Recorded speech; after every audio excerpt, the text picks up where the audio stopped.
विश्वावसु की कथा। सूत जी कहते हैं, उधर राजा वशिष्ठ के राज्य में सीमंत अपने परिवार के साथ सुखपूर्वक जीवन व्यतीत कर रहा था। उसे केवल एक ही लालसा थी, अपने पुत्र विश्वावसु से मिलने की। इलाज चलाने जाने वालों से उसे अपने पुत्र का कुशल समाचार तो मिलता रहता था। उसकी आध्यात्मिक उन्नति एवं लोकप्रियता का भी समाचार उसे मिला था, परंतु केवल समाचार जान लेने से मिलन की आकांक्षा समाप्त नहीं हो जाती। वह जानता था कि जब तक प्रभु की इच्छा नहीं होगी तब तक ना तो विश्वावसु लौटेगा और ना उससे मिलन ही हो सकेगा।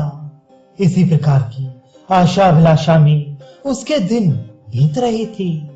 उन्हीं दिन उसके राज्य में एक विशेष घटना हुई।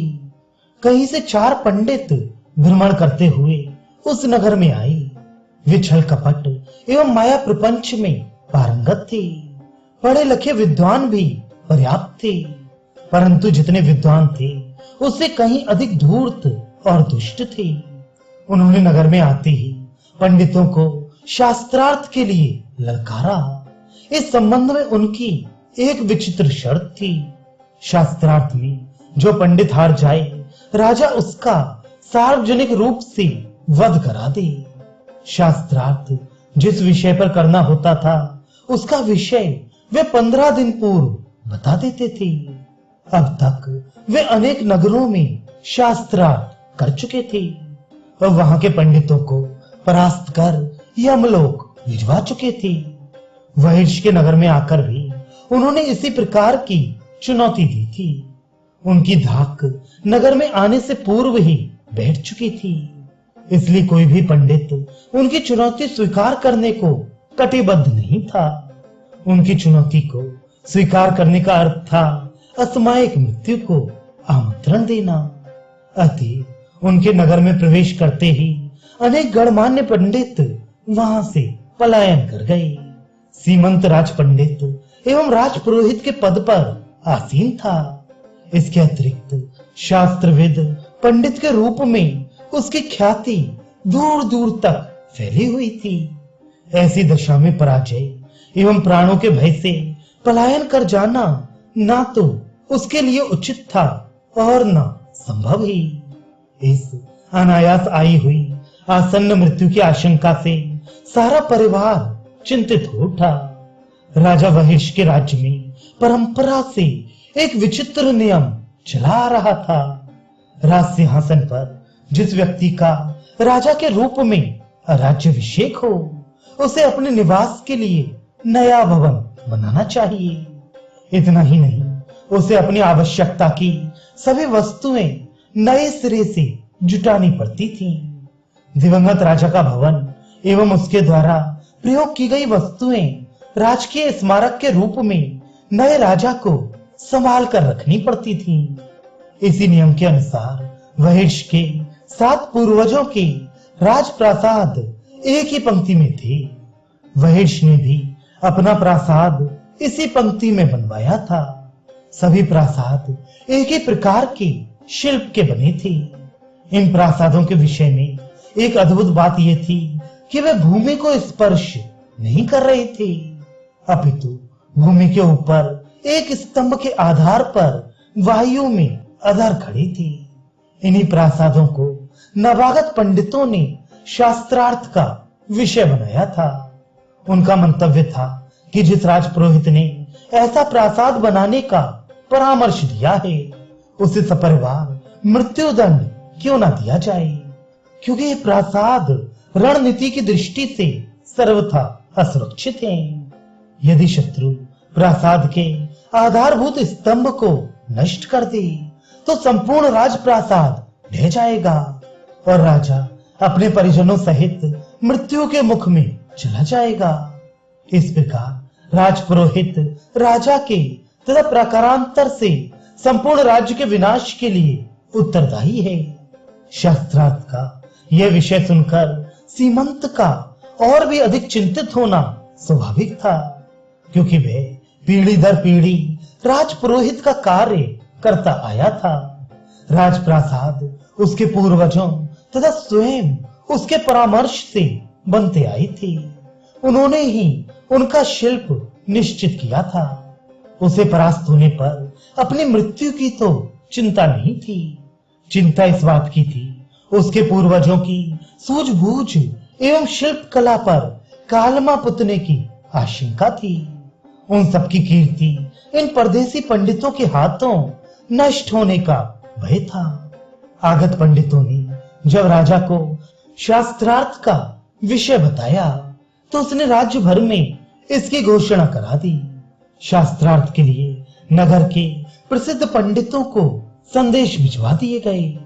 साथ ही यह भी घोषणा करा दी गई कि यदि कोई अनिमंत्रित पंडित इस शास्त्रार्थ में राज्य की ओर से भाग लेना चाहेगा तो उसे भी शास्त्रार्थ करने की अनुमति दी जाएगी, परंतु पराजय की स्थिति में उसे भी मृत्यु दंड भुगतना पड़ेगा। राजपुरोहित सीमंत के परामर्श से शास्त्रार्थ के लिए एक भव्य मंडप का निर्माण कराया गया। मंडप के मध्य में ऊंचे सिंहासन पर नरेश के बैठने की व्यवस्था की गई। उसके पीछे राज परिवार की महिलाओं के लिए स्थान निश्चित किया गया था। राजा के दाहिनी ओर नगर के पंडितों, बाईं ओर आगत पंडितों तथा सम्मुख राजसभासद एवं नगर के कुलीन पुरुषों के बैठने का प्रबंध किया गया था। उनके पीछे सर्वसाधारण के लिए स्थान था, जो पुरुषों एवं स्त्रियों के लिए पृथक पृथक खंडों में विभाजित था। लोग आतुर हो निश्चित दिन की प्रतीक्षा करने लगे। देखते देखते वह 15 दिन की अवधि बीत गई और शास्त्रार्थ का दिन आ पहुंचा। निश्चित दिन संपूर्ण नगर मंडप की ओर उमड़ पड़ा। मार्ग में लोगों के मुंड ही मुंड दृष्टिगोचर हो रही थी। सभा मंडप की ओर जाने वालों में नगर के ही नहीं, दूर दूर के विद्वान पधार रहे थे। शास्त्रार्थ में भाग लेने को तो कोई उत्सुक नहीं था, परंतु उस सभा में क्या होगा ये जानने का कौतूहल सबके मन में था। जिस दिन शास्त्रार्थ की घोषणा हुई उसी दिन से नगर एवं बाहर के पंडितों एवं शुभ चिंतकों का मेला सीमंत के निवास स्थान पर लग गया था। प्रत्येक उससे यही प्रश्न करता था, पंडित जी अब क्या होगा? सीमंत का एक ही उत्तर था, जैसे प्रभु की इच्छा। इधर सीमंत के चारों पुत्र शिल्प एवं राजनीति शास्त्र के ग्रंथों का गहन अध्ययन कर रहे थे कि कहीं उन्हें उनके पक्ष की कोई बात मिल जाए। पंडित लोग भी इस कार्य में उनका हाथ बटा रहे थे। इसी बीच एक दिन सुयशा ने अपने पति से कहा, यदि आज विश्वावसु यहाँ होता तो संभवतः वह हमारी कुछ सहायता कर सकता। उसकी विद्वता की चर्चा प्राय प्रतिदिन ही तो सुनने में आती है। सुयशा के वचन सुन सीमंत ने कहा, प्रिय हमें इस विषय में सोचना भी नहीं चाहिए। जिसे हम प्रभु को अर्पित कर चुके हैं उसे वापस बुलाने का विचार हमें नहीं करना चाहिए। इसके अतिरिक्त यदि हम चाहें भी तो उसे नहीं बुला सकते, क्योंकि उसके आते आते 1 मास बीत जाएगा। हमें अपना भविष्य प्रभु विश्वकर्मा के हाथों में सौंप देना चाहिए। जैसा वे उचित समझेंगे करेंगे।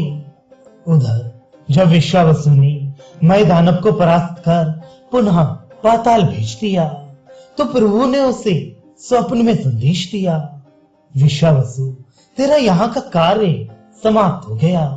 अब तुझे जाकर अपने माता पिता की सेवा करनी चाहिए। विश्वावसु की बहुत दिनों से इच्छा थी कि वह जाकर माता पिता की सेवा करके अपना सांसारिक जीवन सफल करे। अतः प्रातः होते ही वह विश्व कुंड में स्नान कर प्रभु के मंदिर में जाकर उनके चरणों में मस्तक नवा वहिर्ष के नगर की ओर चल दिया। शास्त्रार्थ के लिए निश्चित मंडप खचाखच भर गया था। उसमें तिल रखने को भी स्थान शेष नहीं था। केवल वहिर्ष, चारों पंडितों एवं राजपुरोहित सीमंत के स्थान खाली थे। क्योंकि अभी शास्त्रार्थ प्रारंभ होने का समय नहीं हुआ था। सीमंत अपने पुत्रों के साथ मंडप में जाने की तैयारी कर रहा था। सुयशा अखंड दीप की स्थापना कर उसका पूजन कर रही थी। पूजन से निवृत्त हो वह पति तथा पुत्रों की मंगल तिलक लगाकर उन्हें विदा कर ही रही थी कि उसे सुनाई दिया, माताजी, पिताजी, आपका पुत्र आपको प्रणाम करता है। बंधुओं, आपको सादर नमस्कार। आपकी ये यात्रा मंगलमयी हो।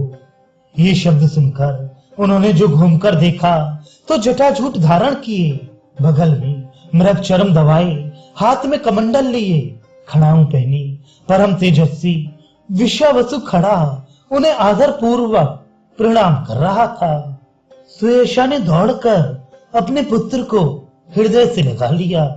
पिता एवं भ्राताओं के नेत्रों से प्रेमाश्रु बह चले। उन सबको विश्वास हो गया था कि विश्वावसु के आगमन से हमारी विजय निश्चित है।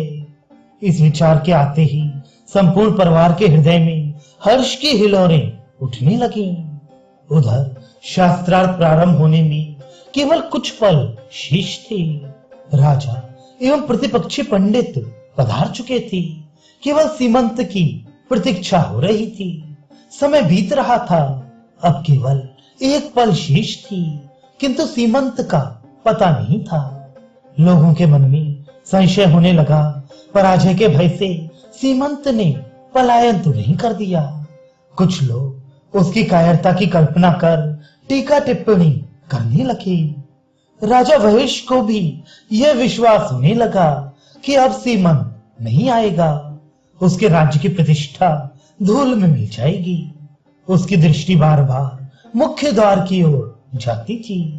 शास्त्रार्थ का संचालन अधिकारी कार्यवाही प्रारंभ होने की सूचना देने के लिए जो ही खड़ा हुआ, राजा सहित समस्त दर्शकों ने समझ लिया कि सूचना कार्यवाही प्रारंभ होने की नहीं, सीमंत की पराजय की होगी। उसने सभासदों को शांत करके कुछ कहने के लिए हाथ उठाया। तभी उसकी दृष्टि मुख्य द्वार पर आते हुए सीमंत पर पड़ी। वह बोला, श्रीमंत नरेश एवं अन्य उपस्थित सज्जनों, राजपुरोहित सीमंत पधार गए हैं। अब शास्त्रार्थ शीघ्र प्रारंभ होने वाला है। आप लोग शांति पूर्वक अपने अपने स्थान पर बैठ जाएं। सब लोगों ने द्वार की ओर देखा। सीमंत अपने चारों पुत्रों के साथ आ रहे थे। उनके पीछे एक तेजस्वी ब्रह्मचारी था। उस ब्रह्मचारी के तेज से प्रभावित होकर दर्शक ही नहीं, प्रतिपक्षी पंडित भी यंत्रवत सम्मान पूर्वक खड़े हो गए। सीमंत अपने चारों पुत्रों के साथ अपने अपने निश्चित स्थानों पर बैठ गए, किंतु अनायास आए हुए ब्रह्मचारी के लिए कोई आसन निश्चित नहीं किया गया था। राजा इसके लिए अपने अंगरक्षकों को कोई आदेश देता, उससे पूर्व ही ब्रह्मचारी एक और भूमि पर बैठ गया। उसकी इस विनम्रता एवं सौजन्य की सब लोग आश्चर्य के साथ भूर भूर प्रशंसा करने लगे। सभा की कार्यवाही प्रारंभ करते हुए संचालक ने प्रतिपक्षी पंडितों से अपना प्रारंभिक वक्तव्य देने का आग्रह किया। संचालक का निर्देश पाते ही उन चारों पंडितों में से प्रत्येक ने अपने अपने मत का विस्तार पूर्वक वर्णन किया। उन लंबे लंबे भाषणों में शिल्प शास्त्र, नीति शास्त्र, राजनीति, धर्म शास्त्र आदि का बार बार उल्लेख किया गया था, परंतु उनमें तर्क एवं उद्धरण कम थे। शब्द आडंबर अधिक था। सर्वसाधारण के मानस पटल पर उनके पांडित्य की गहरी छाप पड़ती जाती थी और वह समझता था कि विजय उन्हीं को मिलेगी। जो विवेकशील एवं शास्त्रों के ज्ञाता थे, वे इस शब्द आडंबर में से तथ्य खोजने का असफल प्रयास कर रहे थे। जब चारों पंडित अपना अपना भाषण समाप्त कर अपने आसनों पर बैठ गए, तो राजा की आज्ञा से संचालक ने सीमंत को संबोधित करते हुए कहा, हे राजपुरोहित जी, आपने आगत पंडितों के भाषणों एवं तर्कों को ध्यानपूर्वक सुना होगा। अब आपको उनके तर्कों के उत्तर देने हैं। यदि आप उनके तर्कों के सटीक उत्तर ना दे सके तो इसका अर्थ यह होगा कि आप तथा आपके पूर्वज उन अपराधों के दोषी हैं जिनके अभियोग इन विद्वानों ने अपने भाषणों में लगाए हैं। अब आप उत्तर दें। संचालक का कथन समाप्त होते ही पंडितों के मुखिया ने कहा, यदि सीमंत हमारे प्रश्नों का उत्तर ना दे सकें तो हम उन्हें अपनी ओर से यह अधिकार देते हैं कि वे अपना पक्ष प्रस्तुत करने के लिए किसी अन्य व्यक्ति को नियुक्त कर सकते हैं अथवा उसकी सहायता ले सकते हैं। हमें इस प्रकार कोई आपत्ति नहीं है, परंतु ये हम अवश्य स्पष्ट कर देना चाहते हैं कि यदि राजपुरोहित का पक्ष पूर्ण रूप से सिद्ध नहीं हुआ तो सीमंत के साथ उनका बचाव करने वाले सज्जन भी मृत्यु दंड के भागी होंगे। प्रतिपक्षी पंडित के इस कथन से समस्त उपस्थित जनों में हलचल मच गई। वे जानने के लिए आतुर हो उठे कि अब सीमंत क्या करते हैं। वे स्वयं शास्त्रार्थ करेंगे अथवा किसी अन्य विद्वान को अपनी ओर से बोलने के लिए नियुक्त करेंगे। जब श्रोताओं में इस प्रकार की कानाफूसी चल रही थी तभी सीमंत खड़े हुए। वे बोले, राजन, आगत पंडितों तथा उपस्थित सज्जनों, ये आप लोग भली भांति जानते हैं कि मैं अब इतना वृद्ध हो चुका हूं कि इस प्रकार की बातों में अधिक सिर नहीं खपाया करता। इसके अतिरिक्त हमारे अतिथि पंडितों ने जो प्रश्न उठाए हैं वे इतने बड़े नहीं हैं कि मैं उनके लिए अथवा मेरे चारों पुत्र परेशान हो। हम लोग राजपुरोहित हैं। हम पीढ़ियों से इस प्रकार की अनेक कठिनाइयों का सामना करके उनसे निपटते रहे हैं। अतएव जिस समस्या को विपक्षी पंडित बहुत बड़ा चढ़ाकर देख रहे हैं वह हमारे समक्ष अत्यंत साधारण है। वैसे भी जो विपत्ति जब भी हमारे ऊपर आई है हमने स्वयं ही उसका सामना किया है, कभी किसी का आश्रय और सहारा नहीं लिया। इन पंडितों के तर्कों का उत्तर भी उन्हें हमारे परिवार से ही मिलेगा। जैसा मैंने अभी कहा, हम इन तर्कों को इतना महत्वपूर्ण नहीं मानते कि उनका उत्तर देने के लिए मैं अथवा मेरे चारों पुत्र सिर खपाते। इनका उत्तर मेरा छोटा पुत्र विश्वावसु ही सरलता से दे सकता है, इसलिए वही उनका उत्तर देगा। हाँ, शास्त्रार्थ का नैतिक उत्तरदायित्व मेरा है। अतः परास्त होने पर मैं तथा विश्वावसु प्राण दंड भोगने को सहर्ष तैयार रहेंगे। इतना कहकर सीमंत ने अपना आसन ग्रहण किया। राजा का संकेत और संचालक का निर्देश पाकर विश्वावसु ने खड़े होकर बोलना आरंभ किया। राजन, मैं इन विद्वान पंडितों के तर्क का उत्तर देने के लिए प्रस्तुत हूँ, किंतु उत्तर देने से पूर्व मैं इन पंडितों से एक बात जानना चाहता हूँ। क्या वे अपने तर्कों का उत्तर केवल मौखिक ही चाहते हैं अथवा वे प्रत्यक्ष प्रमाण भी चाहते हैं? मैं दोनों प्रकार से समाधान करने को तैयार हूँ।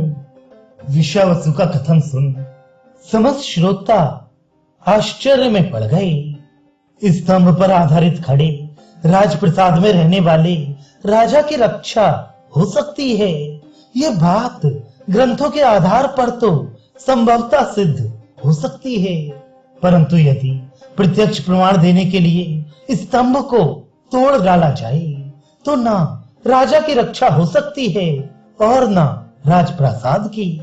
फिर विश्वावसु प्रत्यक्ष प्रमाण की बात क्यों कर रहा है? जब श्रोता इस प्रकार ऊहापोह कर रहे थे तब प्रतिपक्षी पंडित प्रत्यक्ष प्रमाण की बात सुनकर अत्यंत प्रसन्न हुए। वे जानते थे कि प्रत्यक्ष प्रमाण देने के लिए स्तंभ तोड़ा गया तो निश्चय ही राजप्रासाद नष्ट हो जाएगा। और राजप्रसाद नष्ट होने का अर्थ है उसमें निवास करने वाले राजा सहित परिजनों की मृत्यु, दूसरे शब्दों में पंडितों की विजय। अतः वे प्रत्यक्ष प्रमाण की बात पर तत्काल तैयार हो गए। उन्होंने कहा, प्रत्यक्ष प्रमाण से बढ़कर अधिक मान्य क्या हो सकता है? पंडितों की बात सुनकर विश्वावसु ने राजा से निवेदन किया, राजन, आप कृपा करके अपने कर्मचारियों को आदेश दें कि वे समस्त राजप्रासादों के स्तंभ तत्काल तोड़ दें। वैसे भी यदि इन पंडितों के कथनानुसार इन राजप्रासादों में आपका जीवन सुरक्षित न रहे, तो इन्हें तोड़वाकर आपको नए राजप्रासाद बनवाकर उनमें निवास करना चाहिए। जानते हुए विपत्ति मोल लेना बुद्धिमानी नहीं है। विश्वावसु की युक्ति संगत बात सुनकर राजा ने अपने कर्मचारियों को राजप्रासाद के आधार स्तंभ तोड़ने की आज्ञा दे दी। इधर विश्वावसु ने मय दानव से हरण की गई माया विद्या का उपयोग करके प्रासाद के चारों कोनों में 4 अदृश्य स्तंभ स्थापित कर दिए। 4 स्तंभों पर खड़े हो जाने से अब प्रासादों के गिरने का कोई कारण ही नहीं था। बड़े बड़े बलवान कारीगर उन स्तंभों को तोड़ गिराने के काम में व्यस्त हो गए। स्तंभ बहुत दृढ़ थे, उन्हें बनाया ही ऐसा गया था कि शत्रु का भयंकर आक्रमण भी उन्हें ध्वस्त न कर सके।